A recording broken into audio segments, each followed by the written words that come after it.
the DA run Western Cape Province, political games are at play where National is being blamed for SAP's lacks of resources and manpower.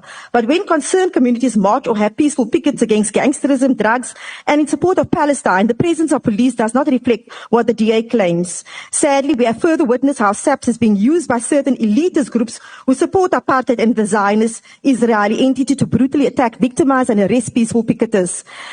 Further, Honourable Speaker, when is the 9 members of Parliament going to be investigated and our questions be answered with regard to these particular members?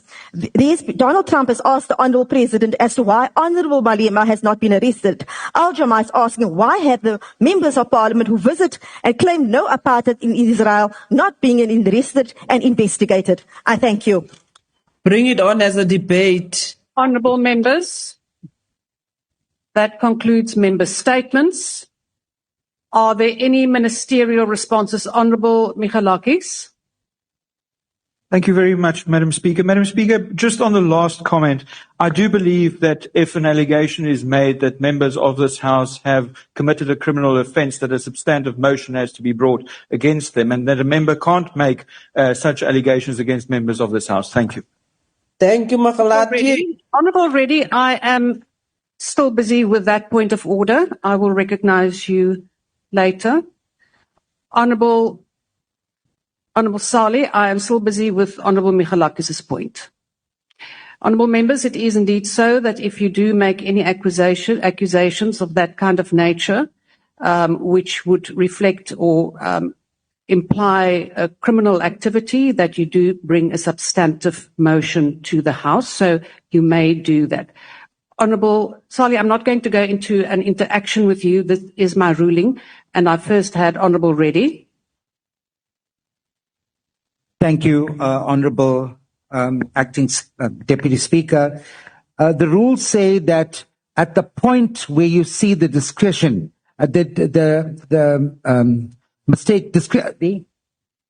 discrepancy being made, you raise the point then.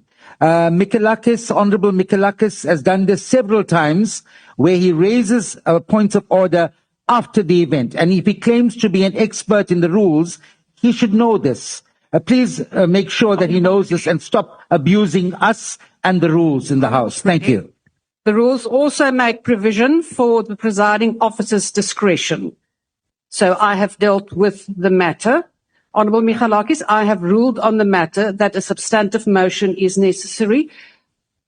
Please proceed. Deputy I will Speaker, come back to you. Thank you very much, Deputy Speaker. Deputy Speaker, is the member going to be asked to withdraw her statement as well, or is that not part of your ruling? Just for that is not part of my ruling. I will also look at the Hansard and will also come back with that if it is necessary. Honourable Sali, Honourable Sali. Thank you, Honourable Speaker. Honourable Speaker, more than a month ago, we have brought a request through to the Speaker with regard to this particular matter. There is an investigation and we're waiting more than a month for further report back in this matter. Thank you. Thank you. We will take that up with the Speaker as it was directed at her office. Honourable members, we now proceed. Are there any members of the Executive wishing to reply? Honourable Malatsi. Honourable Malatsi, please give me a moment. Let me see who's all. That's the only minister in the House on the virtual platform. Let's just see.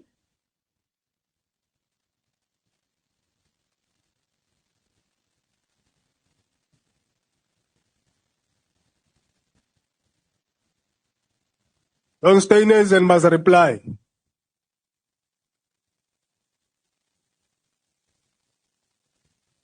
John must reply. Why he said what he said there? Order, honourable members. I have, and we can only take 7 minister. I have Honourable Malatsi in the House. I have Deputy Minister Mashlobo. Then I have Bushlela. I have Minister Steenhuisen, Deputy Minister Nel. Honourable Minister Malatsi. Thanks very much, Deputy Speaker. In response to the member statement shared by Honourable Bodlani and I think also the member from the MK, I think it's important to acknowledge that what the gazetted regulation seeks to do is nothing away from the spirit of the existing provisions of the Act, particularly broad-based Black economic empowerment, which makes provision for the introduction of equity equivalence as an alternative to investment. This is not some invention by a villager from Limpopo called Malatsi. It is there in the rules, and I would want to refresh the member from the MK. The BBBE Act, the Amendment Act, was assented on the 28th of February 2024. And if everybody knows who the president of the country at that time is, you know that is the current leader of the founder of his own party. So he must refresh his own memory about the empowerment laws of this country. And 2014, I see Honorable.